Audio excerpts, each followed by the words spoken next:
ప్రాణము పోసిన శంకరుడాడే సోట కట్టిన పుణ్యం కట్టెల పానుకు సిద్ధం చేసే ఆటేరా తల్లి బిడ్డకు మధ్యన కట్టిన కోట పుట్టెడు నిప్పుల పట్టము గట్టి బద్దలు కొట్టే మాటేరా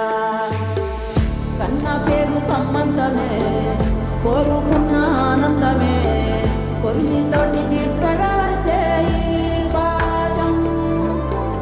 కాలమంతా నీ కోసమే వేసి ఉన్న ఈ ప్రాణమే పొంది వీడి చేరాలంట